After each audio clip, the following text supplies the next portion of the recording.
Chandrayan 3 হৈছে চন্দ্ৰৰ কুমেৰুত অৱতৰণ কৰিবলগীয়া ভাৰতীয় মহাকাশযান।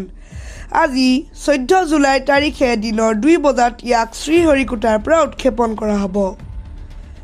আজিৰ পৰা 42 দিন পিছত চন্দ্ৰয়ান 3 গৈ চন্দ্ৰ পাব আৰু চন্দ্ৰত ছফ্ট লেণ্ডিং কৰিব। 2019ত যেতিয়া ইয়াৰ পূৰ্বসূৰী চন্দ্ৰয়ান 2য়ে চন্দ্ৰৰ কুমেৰুত ছফ্ট লেণ্ডিং কৰিব খুজিছিলে, তেতিয়া এটা টেকনিকেল এৰৰ হোৱাৰ বাবে চন্দ্ৰয়ান 2 ক্ৰেছ লেণ্ড হৈছিল। চন্দ্ৰয়ান 2 আৰু চন্দ্ৰয়ান 3 একে হৈও পৃথক। চন্দ্ৰয়ান 2ত লেণ্ডাৰ, ৰভাৰ আৰু অৰ্বিটাৰ তিনিওটাই আছিল। পিছে চন্দ্ৰয়ান 3ত লেণ্ডাৰ আৰু ৰভাৰহে আছে, অৰ্বিটাৰ নাই। চন্দ্ৰয়ান 2য়ে উৎক্ষেপণ কৰা অৰ্বিটাৰ বৰ্তমানেও কাৰ্যক্ষম হৈ আছে আৰু আমাক আজিও মূল্যৱান তথ্য প্ৰদান কৰি আছে। সেয়েহে চন্দ্ৰয়ান 3ত অৰ্বিটাৰ পঠিওৱাৰ কোনো প্ৰয়োজন নাই।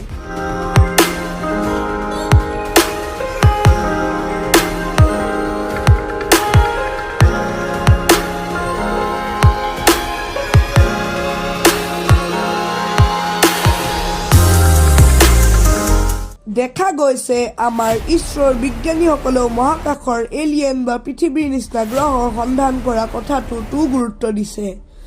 কাৰণ চন্দ্ৰয়ান 3ত স্পেক্ট্ৰোপলেটোমেট্ৰি অফ হেবিটেবল প্লেনেট আৰ্থ বা শ্বেপ বোলা মেচিনটো আছে। ইয়াৰ লক্ষ্য হৈছে এক্সপ্লেনেট অথবা পৃথিৱীৰ বাহিৰত থকা হেবিটেবল প্লেনেট সন্ধান কৰা। এইটো সম্ভৱ হৈ উঠিব পৃথিৱীৰ বৰ্ণালী বা তৰংগ অধ্যয়নৰ ফলত। শ্বেপে পৃথিৱীৰ বৰ্ণালী অধ্যয়ন কৰিব। চন্দ্ৰয়ান 3ত লেজাৰ ৰেট্ৰ ৰিফ্লেক্টৰ এৰে বা LRE নামৰ যন্ত্ৰ এটাও আছে। এই যন্ত্ৰই চন্দ্ৰৰ গতি বিজ্ঞানৰ বিষয়ে অধ্যয়ন কৰিব।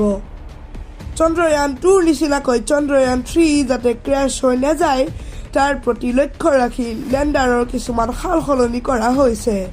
যেনে লেণ্ডাৰত 2টা কেমেৰা যোগ দিয়া হৈছে, বহুতো সেন্সৰ যোগ দিয়া হৈছে, লেণ্ডাৰৰ খুৰা 4টা আৰু মজবুতকৈ গঢ় দিয়া হৈছে আৰু ইয়াৰ ইঞ্জিনৰ শক্তি বৃদ্ধি কৰা হৈছে। পিছে এই চন্দ্ৰয়ান 3ৰ আটাইতকৈ গুৰুত্বপূৰ্ণ কাম কৰিব ৰভাৰে। ৰভাৰে চন্দ্ৰৰ কুমেৰু পৰিদৰ্শন কৰিব আৰু চন্দ্ৰ পৃষ্ঠত গ্ৰহাণুপুঞ্জই নিৰ্মাণ কৰা গাঁত অথবা ক্ৰেটাৰত পানী আছে নে নাই এই বিষয়ত অধ্যয়ন কৰিব। কাৰণ চন্দ্ৰত 10 কোটি টনৰো অধিক পানী আছে বুলি বিজ্ঞানীসকলে কয়।